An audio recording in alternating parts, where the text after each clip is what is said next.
I can't do it. Okay. We'll do it live. Okay.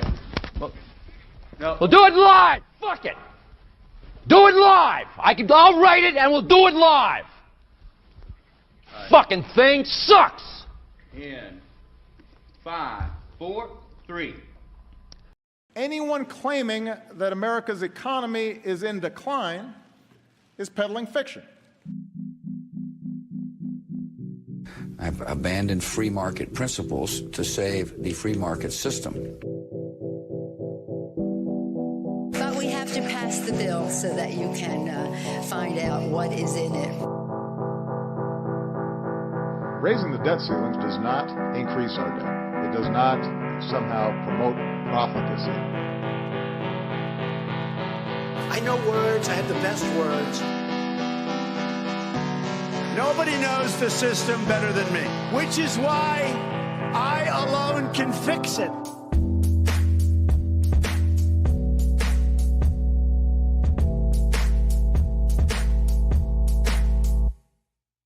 Hey, what's going on, everybody? Welcome to the Peddling Fiction Podcast, where I am your host, the voice and soul of so-called fiction, Johnny Profita, and back with me on a truncated holiday week schedule is Justin Hillbilly Boy Campbell.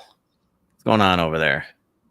Oh, the usual internet problems and hazards of living out in the country and just general bullshit. But I might have sold my house, the old house.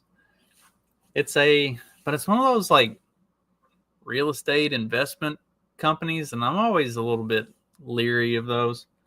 But this one actually seems like a legit deal. Like usually when you deal with those, they're like, so we'll buy the house from you for this, and then you'll get paid after we sell it. It's like, wait, why wouldn't I just use a real estate agent then? Like, why would I do something? But this one's just like, hey, we're going to buy your house and then we're going to flip it. It's like, okay, I don't give a fuck. Like, you're going to give me money and then you can do with it whatever the fuck you want. That's a little bit better of a deal. I'm still a little bit leery, but I'm leaning towards just fucking doing it and Being done with it? That'll be a nice burden off your back. Yeah. Yep. The guy sent over a contract. I got to look it over and make sure there's nothing squirrely looking about it, but I think I'm probably going to end up doing it. Right on. Well, fingers crossed. Hope it works out for you. I've just been watching the markets take a dump right as soon as Powell started speaking. Shocking. Like clockwork. Crazy how that works, like every single time. Yeah, well, again, like you can kind of tell what they're like. The market was going to go down anyway, and they literally I can show you on the chart where it was just time distortion. It's just like, we're waiting for Powell to speak. We're waiting for Powell to speak. Let me just pull it up. I'll show you how fucking rigged these things are right now, because I traded through some of this shit just because I was bored today. Here. Share this. Okay. So, yeah, we had this big move up here. It raked everybody that was short back here over the calls. Then it comes down, and then this area right here. Look at that. Where it's just bouncing around in this range from what's that? 11 from about noon to not quite to 1:30. 1:30 is when Powell started speaking at 1:30 New York time. Now look at the immediate reaction at 1:30. You see those big down red bars? Let me zoom in on it.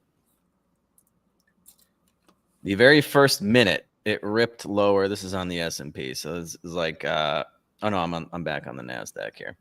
From 18,591 to 18,488 in 2 minutes. So what could he have possibly said in the first minute of the speech to make it drop half of that? Like, it's just like, hello, how you doing? Thank you. And the market's already puking. So that just tells you, and here were the lows that we were targeting, basically right here. And it just puked right to it. And then it continues lower. Now the move, the continuation of the move down might have something to do with what he said, but all of this bullshit here was them just waiting and waiting and waiting and waiting and waiting. Up 130, Paul speaks, boom, down. These things are fucking, I mean, these algorithms control everything. I've never been more convinced of it. But anyway, I'll stop sharing now. It's not very interesting for most people, especially if you were just listening. But it just goes to show you how these markets kind of operate. And I did catch a nice portion of that down move. So it'll be the end of the world again. It was 2 Fridays ago. It was the end of the world when it took a dump, and then by Tuesday it had pretty well recovered most of what was lost on that Friday. But now here we are a week later, and it's going to dump out again. So now it's the end of the world. Nobody's ever going to retire. Everybody's going to work till they die. It's terrible, and it's all Trump's fault, obviously. Yes. Well, yeah, the tariffs are just sort of the catalyst. We already talked about that.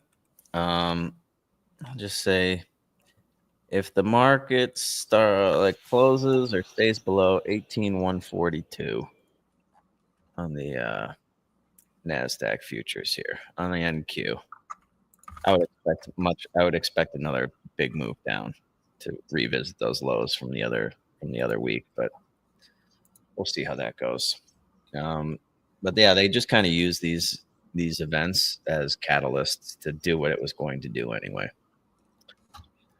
Powell speaking today, there's nothing he could have said in the first. Like, I was watching the chart. As soon as it hit 1 minute, it dumped like a second, in 1 second. So there's literally nothing he could have said. It was just coded in there. As soon as he starts talking, we're taking it lower. And then a lot of the selling pressure could come in and push it lower than maybe it was going to go. But it was certainly sending it to those lows, and it was going to use Powell's speech as an excuse to do that. And it was very frustrating because I knew it was going for those lows all morning, and it got within five points of it on my first trade, and then came back and stopped me out in profit. But that made me very fucking angry because I knew it was going there, and then I had to sit around for 4 hours and wait just because Powell was speaking at 1:30. But yeah, anyway, what's the latest on these on the tariff wars? So Trump and China is the big battle that's going on with the what are they calling them? It's not retaliatory tariffs. It's reciprocal. Reciprocal, yeah, those reciprocal tariffs. So Trump makes threats of tariffs. China threatens more tariffs. China is actually doing a little bit on that. China's actually taking some action on that side of things. You've got China has halted all of its deliveries from Boeing.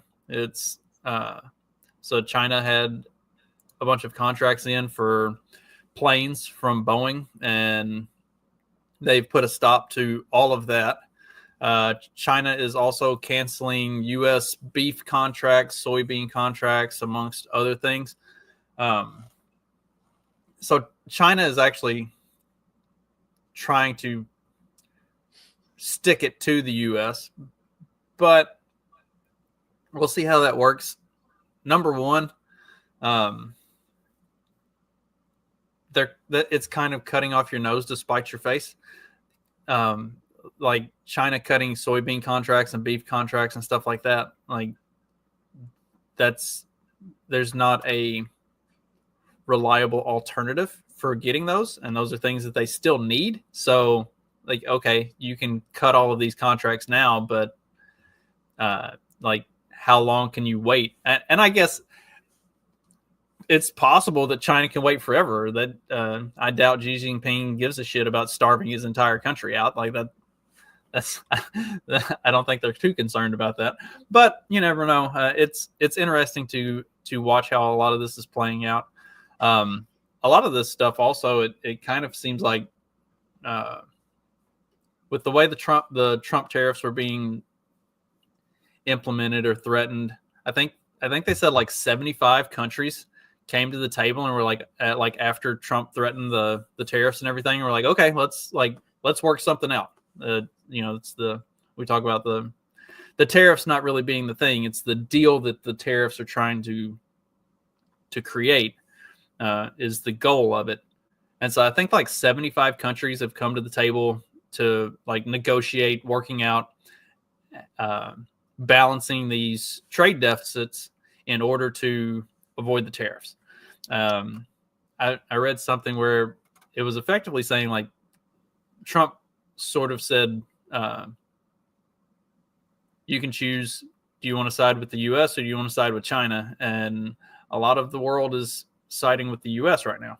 There's even some like positive stuff with Russia. I know, oh my gosh, Russia, because they're the big evil bad guy because of Ukraine or whatever. But like Russia is a significant power player on the global markets, and Russia is going to be involved in some of this trade stuff as well on the U.S.'s side in a beneficial way to the U.S. So there's a lot that's going on with it. The big thing is Trump versus China, but there's a lot of positive that's going on as well. I think I saw that China was like removing Chinese products from Amazon. The quality of products on Amazon is about to go up like 10 times just overnight. Like this is a net positive. China won't even allow Chinese companies to sell shit on TikTok. TikTok has like the shop.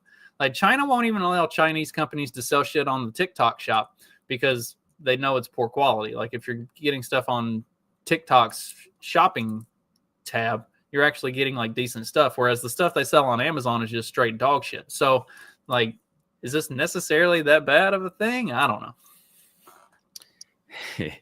Yeah, well, if they keep canceling their soybean contract, where are they going to get all their soy sauce from? That's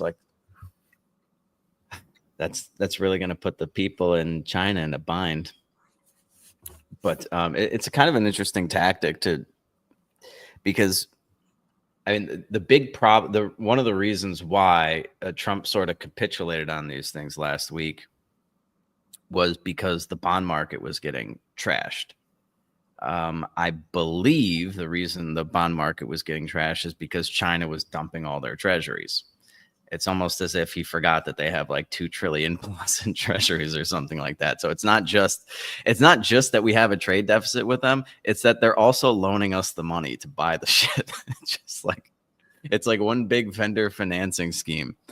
And so instead of, that 4D chess move that we talked about on one of the episodes where Donald Trump is intentionally tanking the stock market to get interest rates down so that he can refinance the 26 trillion in debt at a lower rate. Well, rates weren't coming down because China was dumping a bunch of treasuries into the market. And when you dump a bunch of supply into the market, the price goes down, and with bonds, the rate would go up. That's kind of an inverse relationship there. So I think that was the catalyst for the 90-day pause, which I think will probably be a permanent pause. And like he exempted like every country except for China. So it's like, all right, you're going to dump our treasuries. Like, let's try this move. Let me try to turn the entire world against you.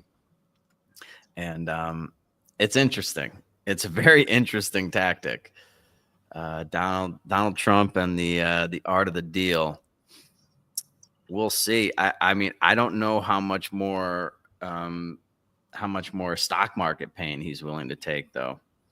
They talk a big game, and but I don't know, man. He's got a lot of money in the stock market, I'm sure, and he's got a lot of backers that have a lot of money in the stock market. But maybe with the pump and dump thing that he did you see where he truthed? He basically told the entire fucking country to buy the market right before he announced the 90-day pause. Oh my God, dude. Yeah. He's like, that morning he said, now would be a very good time to buy. And then like 2 hours later, he announced the 90-day pause and the market went berserk. So that's when you got a bunch of, which was absolutely hilarious. All these pussy politicians that were like, oh, we need to investigate this for insider trading, when they've been insider trading this entire time. Like, imagine Nancy Pelosi coming out and be like, there might have been some insider trading going on when he sent out that Truth Social. We better investigate that. It's like, yeah, how about the last $250 million you made? We look into that at all? so anyway, yeah, he put that out there. I guess, yeah, take him at his word. Maybe next time. That was the only time I regretted not being on Truth Social. Gosh, shit. I wish I had seen that. I don't know if I would have actually bought anything, but it's good to know that he's tipping his fucking hand. Yeah, we'll see. I mean, it's literally a game of chicken, and I wouldn't want to be going up against Donald Trump. He's very erratic. If I was China, yeah, it'll be interesting. I want to see it play all the way out. Like, okay, the market is going to take a hit.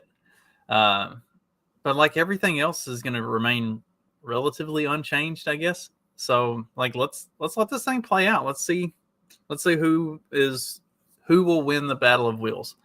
And honestly, I voted for this. Like, this is what I wanted to see. I wanted to see Trump take on China and do this kind of stuff. I wanted all the deportations. I don't care about the guy who may or may not have been accidentally deported to El Salvador or whatever. Like, fuck that guy. Okay. I did. I wanted all of this. Like, dude, the coverage on that from the corporate press is absolutely fucking ridiculous. Like, they're still as bad as they ever were. Like, they've learned absolutely nothing. So what happened with that guy, and Cory Booker's out there, Grant, saying he's planning a trip to El Salvador or something to try to bring this guy back with a bunch of other pussy politicians that are so full of shit. But that guy is El Salvadorian. So they labeled him. Every headline you saw was like, oh, a Maryland man was accidentally deported. He's not a Maryland man. He's an El Salvadorian man illegally living in Maryland. This is the case. So he was supposed to be deported. And then some judge, I forget exactly how this worked, but like some judge put like a stay on the deportation. And then, but then he got rounded up with the gang members, and they're claiming. So the Trump administration is claiming that like the alien, whatever act that he was using to round up the Alien Invasion Act or whatever the hell it's called,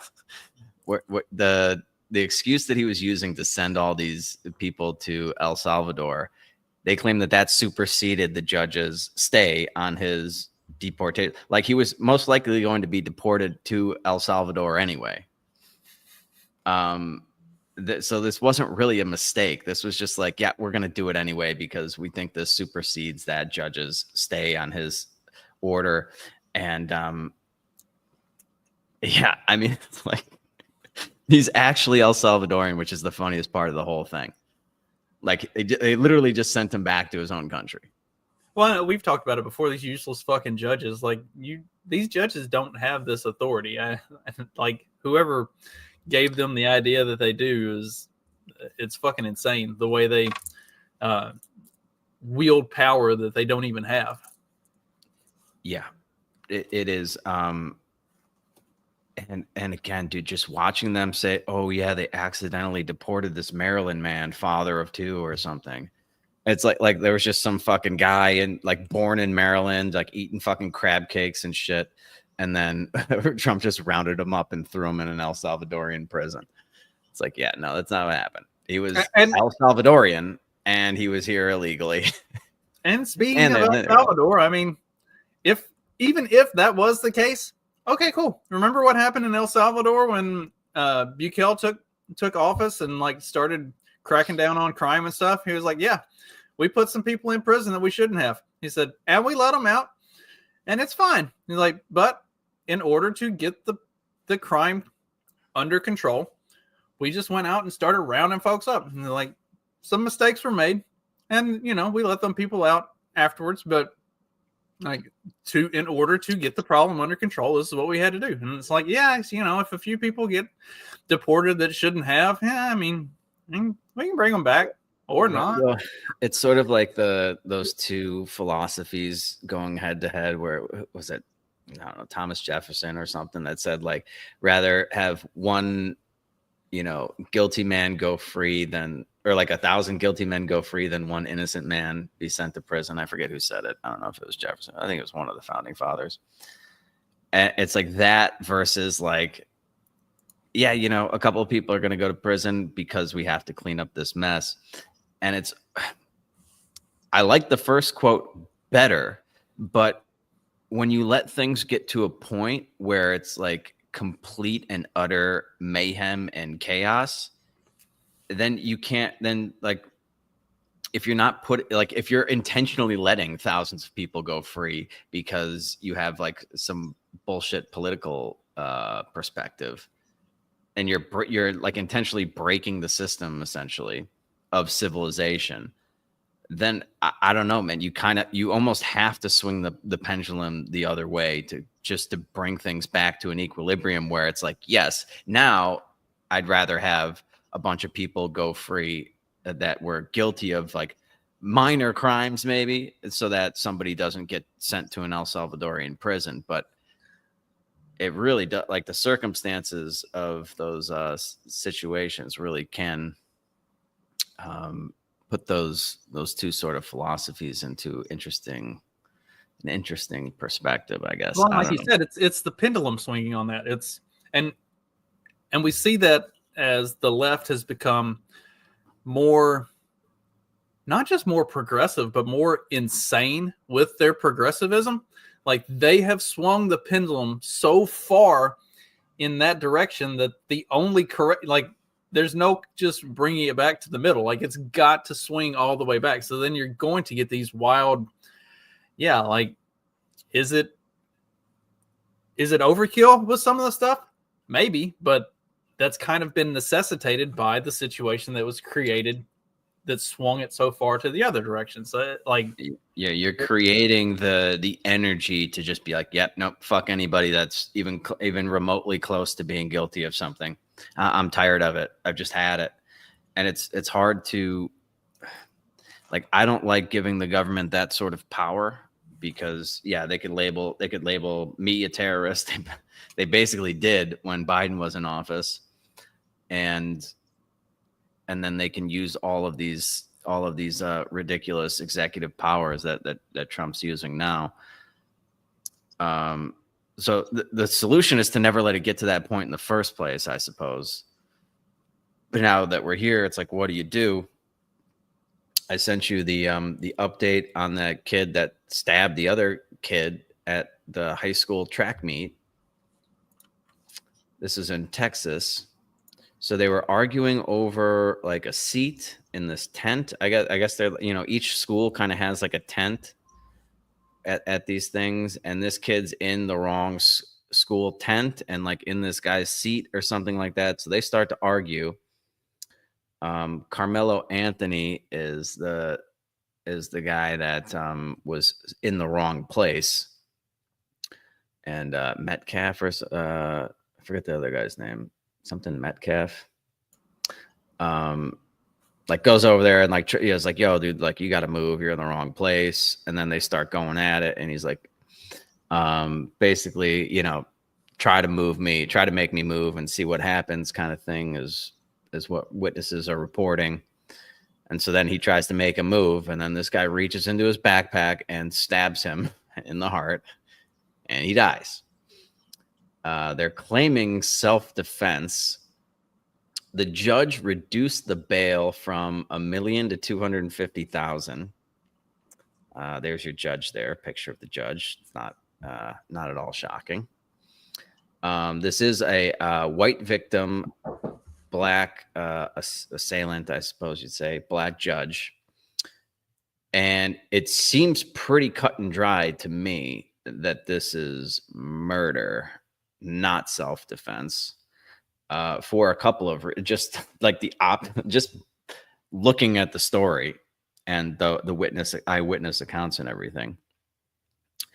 But also, if you look into Texas law, like I'm all for self-defense and like stand your ground kind of laws, but there's no language in there that they could really rely on to justify a self-defense case in this matter. It's there has to be like an imminent threat of death. Like it's not even like an imminent threat of like I forget the exact language. I should have pulled it up before the show. But it's not like you have to have like a reasonable fear that like imminent death is upon you in order to like claim self-defense, or like imminent, not even like imminent assault, like imminent, like very serious bodily harm and or death. And that's just not the case here. This is like two teenage kids. Initially, like the one who was stabbed to death is unarmed. And he's just like, yo, get out of my seat. Like, and he's like, and so this kid that's claiming self-defense actually said, and he told the cops this too. So he admitted this to the cops, that he said, hey, I warned him. I said, put your hands on me or something and see what happens. Try to make me move and see what happens. The second you do that, self-defense goes out the fucking window. You cannot provoke an attack and then claim self-defense. It's almost like entrapment with the police. It's like entrapment. You can't be like, yo, touch me and see what happens. Touch me and see if you live. Touch me and do this to me and see what happens. That's provoking the attack. And then when you take like a shove, an unarmed shove, and escalate it to a knife in the chest and claim self-defense, it's absolutely ridiculous, dude. Absolutely ridiculous. But of course, you know, this guy's got all the Black Lives Matter shit behind him now, and I'm sure they're just gonna. I mean, this is shaping up to be another just George Floyd fucking summer of mayhem, threatening riots and shit. Like anybody on this jury is just going to be terrified to actually rule correctly on this, because they're gonna feel fear for their lives. And so I mean, this kid might get off with this bullshit defense, but he had they both have these GoFundMe started. I forget it wasn't GoFundMe. It was like the other one that doesn't really care what your cause is. So this kid, I'm pretty sure this is true. I don't know if this is, I haven't seen it debunked yet. I'll put it that way. Is that this kid's dad or whatever bought a house already with cash, with the money. So it was like an $825,000 house. I forget how much they had in the GoFundMe thing. Maybe I don't know where Justin went. He did say he has to be in and out, so his internet might be kicking out on him. But maybe I'll have him look that up when he gets back. But I guess I should pull it up. This dude just bought a house with the fucking money. As soon as he got out on bail, they paid the bail. So $250,000, when you got to put 10% down on the bail. And instead of using the GoFundMe money for defense, he's probably going to get free legal defense, because all these, you know, race baiting fucking attorneys are just salivating over this. And in true Black Lives Matter fashion, they buy a house. What did Black Lives Matter do with all the money that you idiots donated to that organization? Yeah, they bought a bunch of fucking mansions in California. And what did this guy do with your GoFundMe money? Bought a fucking mansion. Bought an 800. Well, I got mansion. I don't know. It's an 800 and some odd $1,000 house. Let me find my. Sorry, I was not planning on Justin. I should have been more prepared for him to dip out. He said he was going to have to. Let's see here. Yeah, let me pull this up. 863,000 is what what I'm seeing here. And there's a picture of the kid with his old man standing in the stairwell of this house that was just taken off the market on Zillow. 4 beds, 3 baths, 3,300 square feet. Looks like a nice little place. Looks like a nice place. I'm glad you guys. Yeah. So this is reported by Colin Rugg. Carmelo Anthony's family is using over $400,000 raised on Give, Send, Go. That's the one. Give, Send, Go to move into a new home, according to the Sun. SUN, the Sun, like paper. Anthony stabs 17-year-old, blah, blah, blah, blah. Yeah, given that Carmelo has no prior criminal history and given that the young man had not been in any sort of trouble before, the $1 million bond is not necessary, says his defense attorney. The family needs to be able to survive. There's a tremendous amount of pressure. I think at this point, living in a gated community, given everything, the safety of their children is very warranted. Yeah, all those white supremacists are just going to take to the streets and go after this kid. I'm sure that's what's going to happen if he didn't immediately take half, like almost all of their Give, Send, Go money and spend it on a house immediately in a gated community. He would have just been like the lynch mob would have just been after him, because that's par for the course in 2025, isn't it? Black dude kills a white dude, and the white lynch mob just comes for him, and he'll be swinging from a tree, unless he takes all the money that you guys donated to him and moves into a gated community.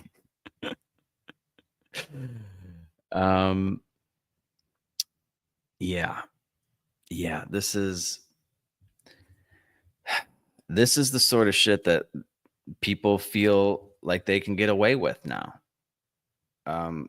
Any other fucking planet, any other alternate universe, you're arguing over like somebody asks you to get out of their seat or get out of their tent because you're not supposed to be there, and you feel entitled enough to stab him in the chest. Okay. Yeah. In self-defense, right? Because like I would love to see them try to fucking defend this in court. It should be laughable. The problem is with like what you got with the George Floyd case. Like they gave that guy fucking murder 1, right? Like premeditated murder is what they charged him with and convicted him of. They were going to convict him of anything. They could have thrown in that he killed Kennedy, and they would have convicted him of that too, to avoid more riots. And of course, the timing of this is just all too perfect for another Summer of Love type of thing. But this is just fucking terrible, man. You can't just stab somebody in the chest that was no threat to you.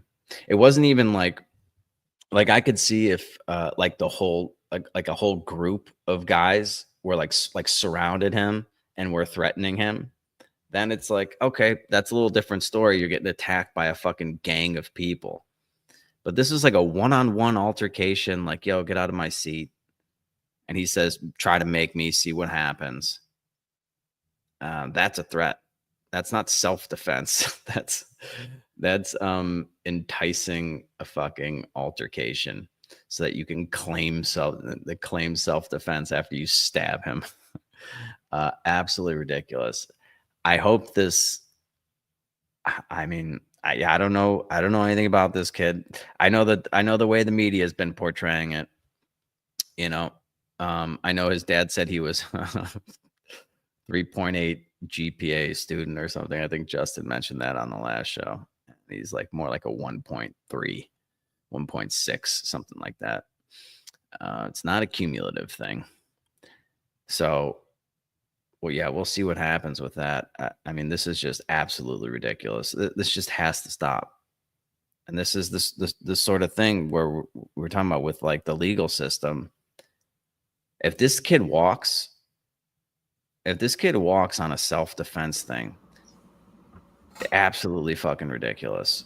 absolutely ridiculous. And it's going to turn race relations and just the sort of mentality of like, just throw all these motherfuckers in jail.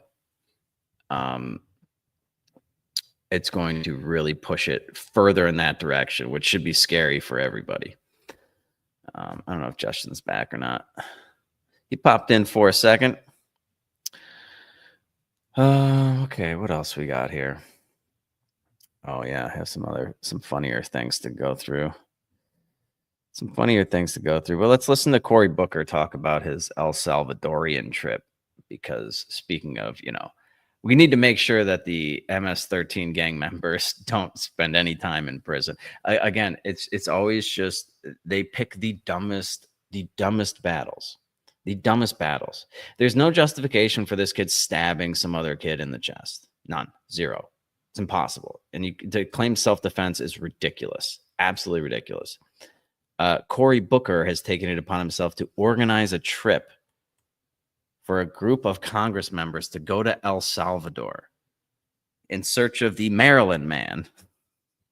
The El Salvadorian Maryland man. The Trump administration. El Salvadorian Maryland man who was accidentally deported back to El Salvador. It was not an accident. From what I understand, it was not an accident at all. It was intentional. It was just, it violated a stay on his already ordered deportation because he's not a Maryland man. He is an El Salvadorian man illegally living in Maryland. And so they were going to deport him. For some reason, he got a stay. I don't know the details of that. But then they rounded him up anyway, and they sent him back with the rest of the suspected gang members, I guess. So let's see what Cory Booker has to say. Do you think the Trump administration is defying a court order? It certainly appears that they are, and they're trying to play too cute with parsing words. The court has ordered the return of this person, and that the Trump administration should do it. They're paying an authoritarian leader in El Salvador to hold people in the worst imaginable types of prisons that he has sent there without any due process. And this isn't just about Mr. Garcia. This is about every American understanding that this president is making an assault on the due process rights that are afforded to people in our country. Everybody from Anton Scalia to other conservative think tanks have said very clearly, you cannot disappear people off American streets. We are a nation of rules, and due process is clearly one of them. And to erode the due process rights of anyone is a threat to the due process rights of everyone. This is a democratic slippage, and we all should be speaking out against it. Yeah, well, I do agree with what he says there in theory. I just don't think that accurately represents what's going on here. Yeah, I mean, the due process. Do you think the Trump? Sorry about that. The due process for deporting this guy, like he went through the due process of, yep, you're here illegally. I don't think much more due process needs to be done to deport people. Now, yes, there is this other aspect of this where sending them to El Salvador and then paying El Salvador to house them in prison. That's another wrinkle in this element that does scare me. I think these people should just be deported back to their country, and then what their country chooses to do with them after that is out of our hands. If this guy is actually a MS-13 gang member, which if Cory Booker and company are saying he's not, I'm inclined to believe that he is. It's like, let's face it, they're like the fucking Jim Cramers of of political stories. So whatever they're saying to be true, the opposite is more often than not the case. I can't remember the last time any of these people were honest about any story. But yeah, I think I don't. Again, I maybe I'll try to look up why he had a stay on his original deportation. But yeah, from what I understand, he's El Salvadorian, illegally in the U.S. He was going to be deported. Some judge ordered a stay on that. and then Trump overrode it. The Trump administration overrode it using that Alien Invasion Act or whatever the hell that thing's called. And they sent them to El Salvador. So I don't even know if they if they can claim on a technical, it's like, hey, we're not putting them in prison. El Salvador is, but I do believe that that was negotiated, and we're giving them some money to kind of house the prisoners there. So that, again, dude, I don't exactly know what the solution to this issue is. But it shouldn't be that you can just deport people to any country you want into it, like directly into a prison. But you do hear like the other side of it. It's like, oh, well, Venezuela wouldn't take them back. I don't even know what do you mean they wouldn't take them back? I don't know what that means. Like, can't you just put them on a plane and drop them off there and then fly away in the plane? What do you mean they wouldn't take them back? What does that mean? I don't understand what that means. Like, Venezuelans gonna not let the plane land? I don't think that would be very smart. Are they gonna shoot down the airplane because they don't want to take their people back? I would call that bluff if I'm Donald Trump. So I'm just like, yep, I loaded up a plane of Venezuelans, send them back to Venezuela. Now that we got the border somewhat under control, there's, it's reasonably the odds of them coming back into the country are a lot less than they were under the Biden administration. And I don't understand the need to throw these people in a fucking in a prison. I don't think we should be involved in that. It really overcomplicates this issue. They're here illegally. I don't care if they're in a member, like a gang or whatever. They're going back to where they came from. So the funniest part about this is this guy that's been labeled a Maryland man is actually El Salvadorian. Until I see otherwise, that's my understanding of it. And again, dude, the corporate press, you just cannot hate them enough. You cannot hate them enough. I understand being against this, this type of thing. We're just sending anybody who's here illegally to El Salvador and putting them, and knowing that El Salvador is putting them into a prison and we're actually kind of funding it is, I understand being against that. But the due process thing, that's they're claiming there was no due process in terms of convicting them of gang member crimes or something, or as being in this gang. Okay, fine. But they are here illegally. That's very easy to deal with in terms of due process. Once you determine they're here illegally, they overstayed their visa or whatever, boom, on a plane back to whatever country they came from. I would just do it that way. It's so much easier. There's no argument against that. At least no legitimate argument. But yeah, when you start throwing people into foreign prisons, it's not a good look. It's certainly not a good look on an issue that you had already won the day. You had already won the day on this. You had the vast majority of the American people were in favor of mass deportations of illegal immigrants. So why you feel the need you have to throw them in a prison on top of that, in a different country, just because the country they came from said they wouldn't take them back? Again, I don't understand how that works exactly. It's not like Venezuela has to receive them and put them in a house or I don't care what happens to them when they go back there, but go put them back in their own country.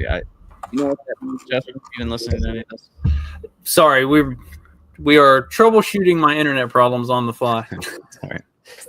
So I've just been going over this deportation thing to El Salvador, and I heard proponents of this being well, what are we supposed to do if Venezuela won't take these gang members back? We're just going to send them to an El Salvadorian prison. I don't understand what it means when they say Venezuela won't take them back. Right? Just I mean, that I don't Put them feel on like, a plane and drop them off there. Like, right. Don't give them an option. Like, what are they going to do? Reroute the flight somewhere else? That's what I said. I was like, wait, they're going to shoot down the plane of their own people to avoid what? Like taking, yeah. So I would like just call the bluff on that, and then we don't have to deal with this the grandstanding of the Cory Bookers of the world that are so concerned. Yeah, you don't get to choose to not take them back. Like, we're sending them back. We can airdrop them, or you can let them land on a plane. But either way, they're That's coming true. back. Yeah, you could just strap a parachute to them and throw them out of the plane. Be like, your options are pull this cord or splat. Like, good luck. And just yeah, that's another great. Or you could do that thing. I remember watching. Maybe it was Band of Brothers or something, where they're jumping out of the plane and they had them hooked onto that thing that like automatically pulled the chute as soon as they jumped out. Just do that. Yeah. Then you don't have to worry about them not pulling it. That's right. And it doesn't matter where they land, as long as they land in Venezuela or thereabouts. Yeah. Right. Yeah. So I that just seems like a bullshit thing to me. I don't know. I don't understand why they're like Trump and company would put up with that when they don't really take shit from anybody else. They're like, oh, we're not going to take them back. It just seemed like this is something that they wanted to do. And I did see, did you watch it? There was like that press conference or something with, what's the guy's name from El Salvador? Bukele, yeah. And Trump like really liked that quote that he had about how, you know, some people say I imprisoned thousands of innocent people or something. And he's like, I say I liberated millions by imprisoning. And Trump's like, ooh, I like that. I like that line. Who gave you that line? Can I use that? Oh, shit. Well, and funny thing is, like, the U.S. liberals in the U.S. made such a big deal about Bukele doing that in El Salvador. But then what you saw was, like, literally all of South America had its own Bukele rise up through the ranks in their next elections. Like, everybody else in South America saw how that corrected a lot of problems that they had, and they were like, yeah, we want some of that. And like, those candidates were becoming wildly popular immediately because all of South America has the same problem and they all want a solution. Yeah. And it's like, yeah, you're going to have to live in fear of one of two things, right? Either just every day you walk down the street, some fucking criminal gang is going to fuck with you. Raped, robbed, murdered. I don't know what, you know, pick your poison. Or you live in fear that the benevolent dictator that you put in power to clean up the streets doesn't turn that against you just because. And I think people are kind of weighing that, weighing those options. And in the short term, it certainly seems like it's a no-brainer for a lot of people to be like, yep, you know what? Round them up. But yeah, over the long term, who knows what, you know, we've seen a lot of those societies go bad pretty quickly. Have we showed any of the videos on here before of the like the Brazilian biker gangs that were going around and like robbing people, and the police basically said, yeah, sorry, there's really nothing we can do about it. So people just started taking matters into their own hands. Like, there were videos of people in their cars running these bikers down and just running them over, or you would see like a biker would pull up and try to snatch a woman's purse, and there'd be just a whole mob of dudes on the other side of the street that would come running across and jump the dudes. Yeah, like, I don't know if we showed any on the podcast, but I've seen quite a few of those. And to call them bike, a lot of times they're like on a fucking Vespa or something. But it's they'll see biker gangs is it's not like Hell's Angels type stuff, but yeah. Still. Yeah, you'll see like two idiots roll up on like a shitty motorcycle or like a Vespa or something, and they'll like grab some lady's purse, and then you just see this car come out of nowhere and just wreck the guy, just like crash into him, total his fucking car, just because fuck you, we've had it with this. And to sort of tie it back to this kid that might walk on a fucking straight up murder. Like, criminals have to see that there are some serious consequences for this. Again, like it's all the same. It's all related. It's like now that people know that, like, oh shit, if I'm here illegally, and even if I'm just from Mexico, they might send me to El Salvador. So yeah, we got to sacrifice a few thousand people, violate their due process, according to Cory Booker. And maybe that stops millions from coming over. I don't know, man. These are interesting philosophical debates to have. But it's to allow things like, if this kid walks after stabbing some kid in the chest over a seat, that's insane. If these people, we let all these people, millions of these fucking people in, and there were no repercussions, and what happened? Millions more came in. And now it's like, oh shit, I might end up in an El Salvadorian prison. I should probably just stay put in Mexico or Panama, where the hell I am right now. Well, and again, it goes back to the swinging of the pendulum that we talked about earlier, and kind of why you've seen the response to a lot of this that we've seen over the last couple of years, because they've allowed it to go so far. They swung it so far. Now it's got to swing back, and the swing back is going to be just as violent and just as far to the other side. I mean, that's what they've created with this. Yeah, and it's I'm kind of two minds on this. Like, I realized how dangerous this can be to give the government this sort of power. At the same time, I realize how dangerous it can be to just let the fucking mob run amok, as it has been doing for the last 5 years. You can't have businesses. You can't have fucking organized cities. You can't really have a country without a fucking border. It's an absolute mess. So yeah, I mean, I understand both sides of this one. Both sides of this argument. But yeah, I think I don't think you need to, as far as the deportation thing goes, I don't think you need to pay El Salvador to put them into a fucking prison. I just send them back where they came from and just be done with it. And then it's like, if I catch you back here again, maybe, or something, then it's, something like that. It's like, yep, we're sending you back to Venezuela. If you are caught in, setting foot on the U.S. soil again, like, your life is over. I'm fine with something like that. I like the 2-3 strike kind of things and you're out. I have no fucking patience for people that are just trying to ruin societies.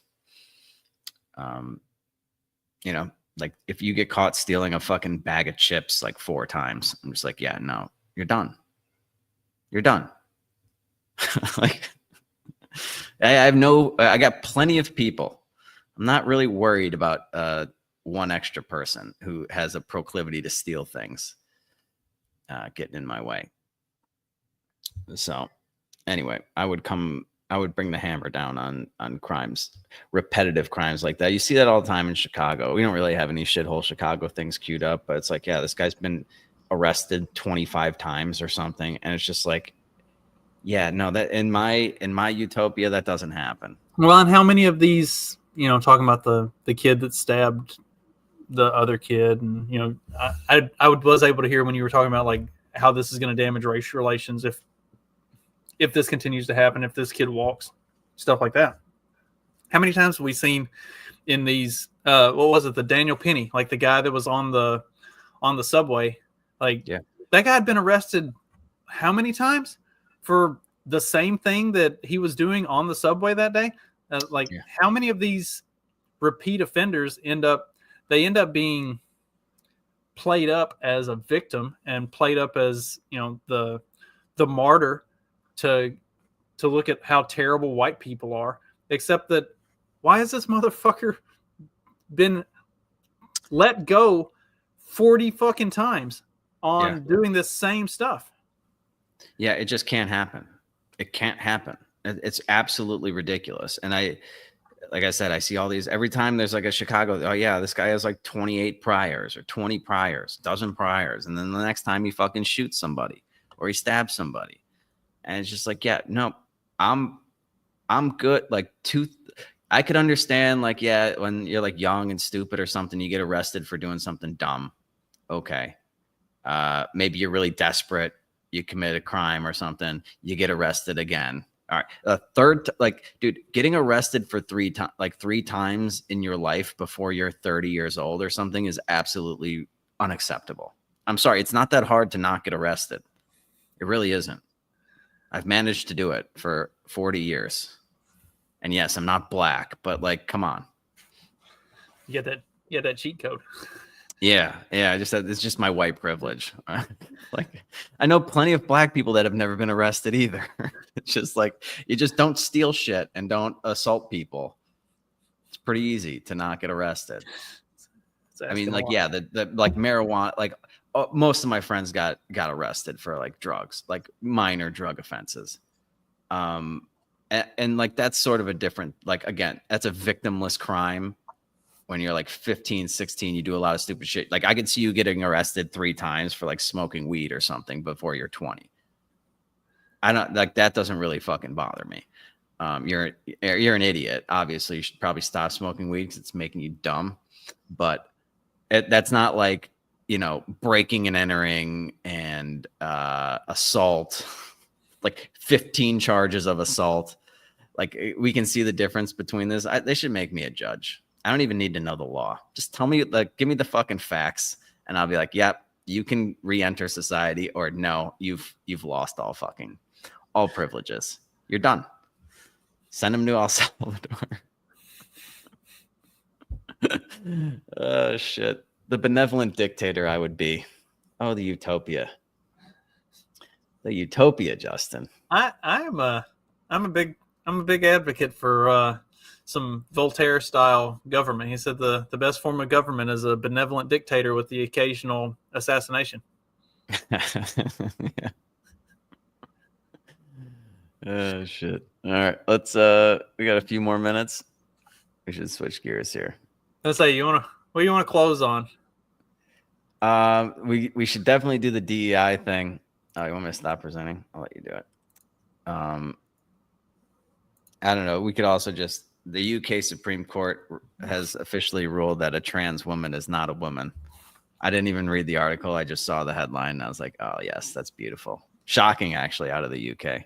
On Wednesday, the court concluded that someone with a gender reassignment card in a female gender does not fall within the definition of a woman under the Equality Act of 2010, which legally protects people in British society from discrimination. Wait, they have gender reassignment cards? Like it's like behind, it's like right next to your library card in your wallet. Just like you got your driver's license, your insurance card, and your gender reassignment card. Whenever you get pulled over, these are the things they ask for. Oh man, yeah, that's your get out of jail free card, literally, because you can't be discriminated against. I'm sorry, I've been reassigned my gender. I'm trans. Oh, in that case, do whatever you want all the time. A Scottish advocacy group, For Women Scotland, had sued the Scottish government, which had argued in court that trans people with a gender reassignment card are entitled to same-sex protections as biological women. In 2018, Scottish Parliament concluded that the definition of a woman includes people with the protected characteristic of gender reassignment under the Gender Representation on Public Boards Act, and that people living as a woman and those proposing to undergoing or who have undergone a gender reassignment process were included. But the British Supreme Court disagreed. Okay. Oh man. What a fucking world. Took 3 extraordinary tenacious Scottish women with an army behind them to get this case heard by the Supreme Court. I'm honestly shocked that they ruled that. Especially in Britain. Yeah. But... All right. Well, let's do that DEI thing, because this is actually like fucking hilarious. The harassment and sensitivity training. Mm-hmm. Yeah, I used to have to do, like, I never had something as hilarious as this, unfortunately, because I would have enjoyed it. But yeah, I had to do sexual harassment training every year for like 15 years. Hey, Speedy Gonzalez, slow your roll, man. Come talk with me. Look, Ken, one last time. I don't find that funny. I'd appreciate if you'd stop calling me that. Okay, man. Whatever you say. As soon as you find a sense of humor. Remember back before all this PC stuff? Back when we could just be ourselves? Hey, Raymond, you old dog. Get any this weekend?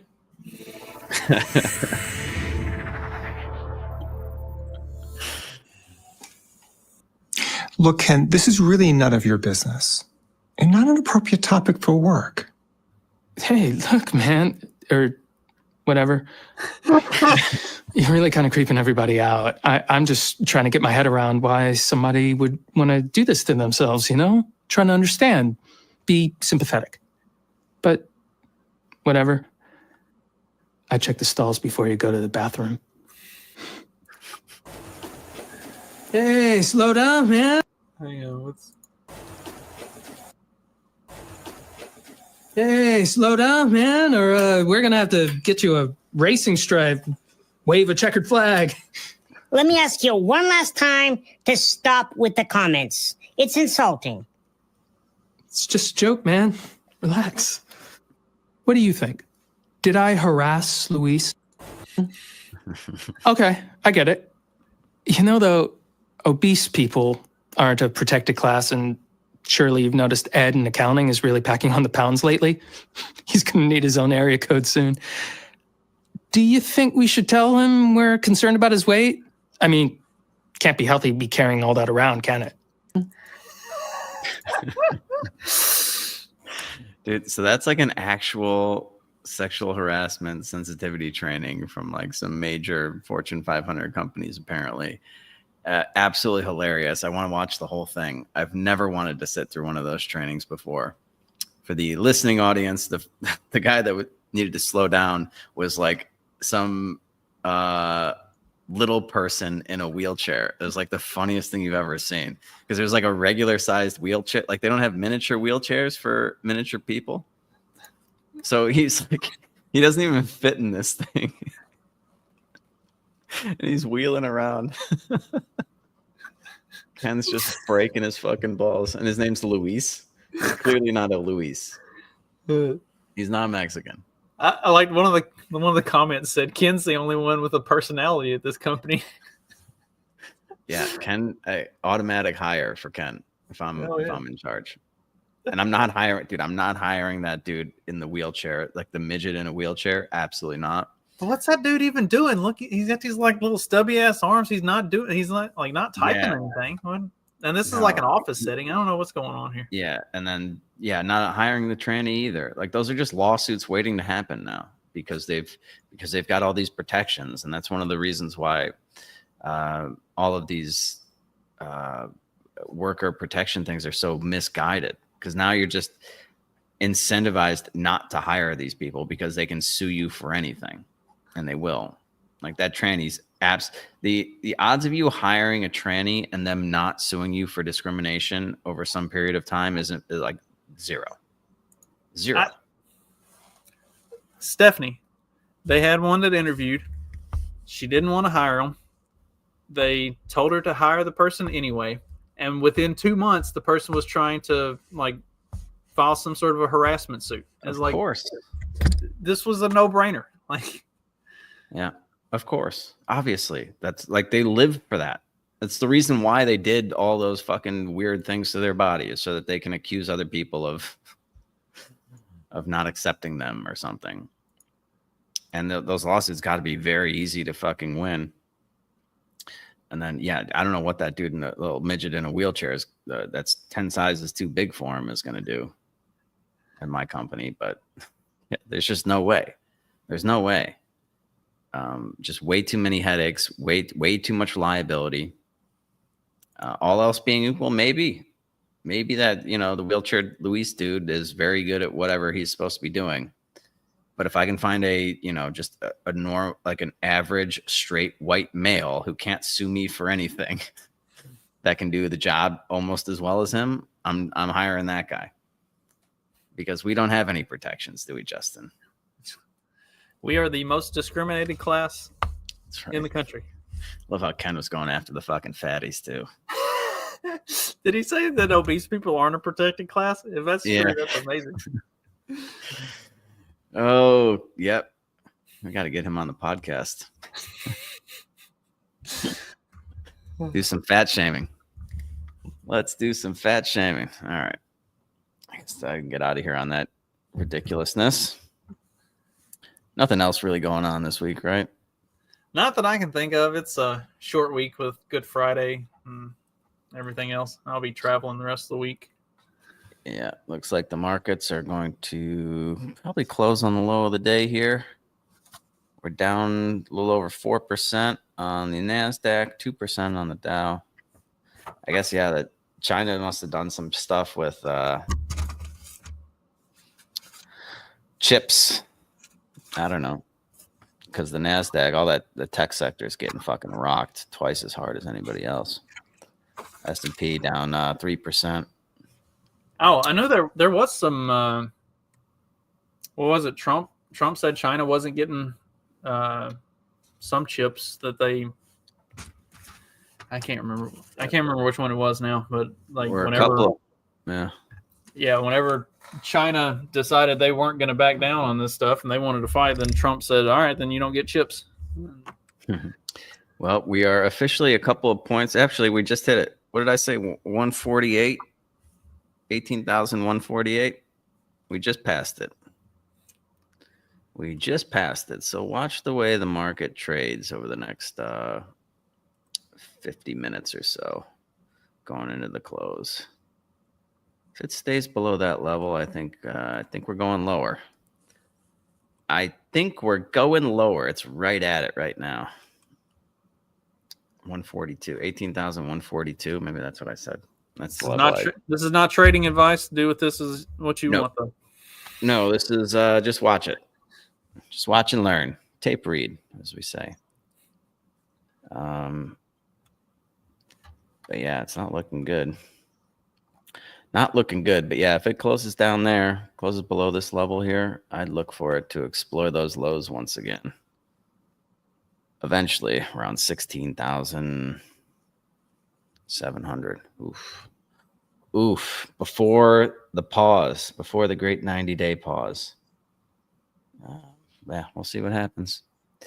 We'll see. Make sure your portfolio's hedged. And if you're not near retirement, don't sell.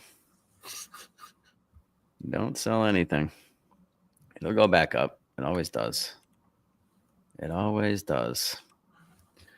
All right. Yeah, I think this will be it for this week. We got Easter on Sunday. Yep. Not a big deal for me here, but this week would be it's Semana Santa here, so they like to party. You mean they don't like to party like all the rest of the time too? Well, any excuse to party, they really get after it. They really take advantage of it. Yeah. Nice. So there's a bunch of well, as you can see, I'm not at the other place, so that's nice. It's much quieter. But there are a bunch of kids running around the pool, so they'll be here for the week, and then I think things will slow down a little bit and get back into a reasonable routine and some sanity for the rest of the year. So, yeah, I don't know. Maybe should I do a Friday night happy hour? We were supposed to do one last week, and you didn't send out the link. I know. Well, you bailed on the podcast, so I was like, I don't even know if is that link. I don't have to do anything. I can just keep sending out that link, right? Yeah. Yeah. I was like, I thought about it for a second. I was like, I think I could just send it out. But my sister was visiting, so I kind of had to entertain some guests anyway. So we'll do one this Friday, a makeup. 6:30 p.m. Central Standard Time. I will send out the link regardless of whether or not Justin has internet or is even going to attend. You're going on vacation or something? Yeah, we're going back home to the farm for Easter. We're gonna, whenever the kids get out of school, tomorrow. We're going to leave and head straight down there and be down there for the weekend. So, wow. Hang on. Let me look at this. I'm going to share something real quick just for you. I don't know if anybody else cares.